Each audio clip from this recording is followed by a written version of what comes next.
Ang sulat ni Pablo alang kang Filemon.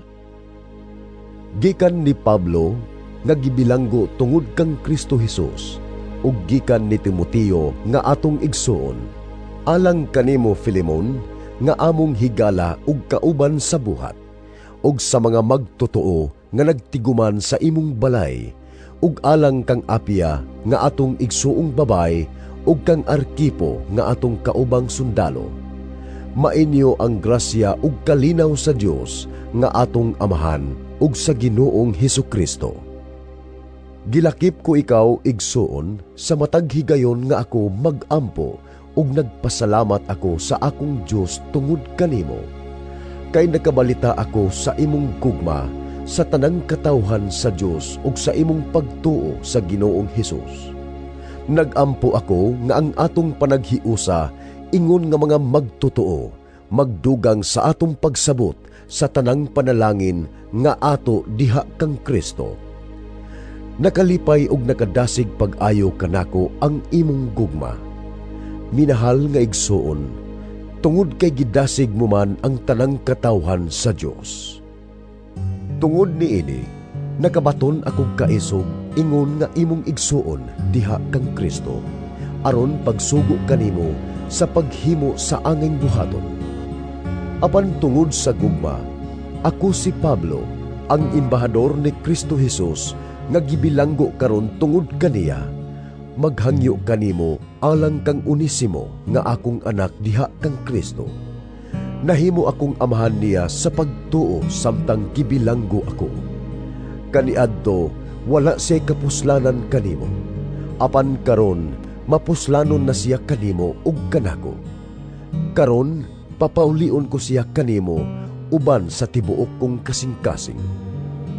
Buot unta ako nga magpabilin siya diri aron makatabang kanako puli kanimo samtang gibilanggo pa ako tungod sa ebanghelyo. Apan dili ako magbuhat og bisan unsa nga dili nimo uyunan. Busa dili ko ikaw pugson sa pagtabang kanako, kundili gikan sa imong gawasnong kabubuton. Tingali, nahimulag si Onesimo kanimo sa makaliot, aron mahibalik siya kanimo sa dayon. Karon, dili na siya ulipon lamang, kundili minahal na nga igsuon diha kang Kristo. Gimahal ko siya, ug labi pa siyang mahalon mo, ingon nga ulipon ug igsuon diha sa Ginoo. Kung giila mo ako nga imong kauban sa buhat, dawata siya samara nga ako ang gidawat nimo. Kung kaniadto nakahimo siyag sayop diha kanimo o nakautang kanimo ug bisan unsa, ako lang ang panigli. Ako gayon ang nangunay pagsulat ni ining mosunod. Ako si Pablo, mubayad gayud kanimo. Dili ako buot nga magpahinumdum kanimo nga utang mo kanako ang imong kinabuhi diha kang Kristo. Busa igsuon, buhata kini alang kanako tungod sa Ginoo, ug lipaya ako ingon nga imong igsuon diha kang Kristo.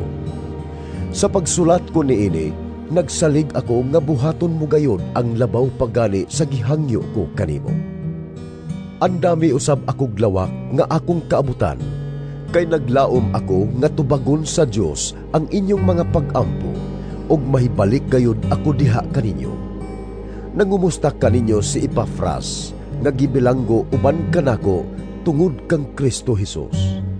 Nangumusta usab ang akong mga katabang nga si Marcos, si Aristarco, si Dimas ug si Lucas.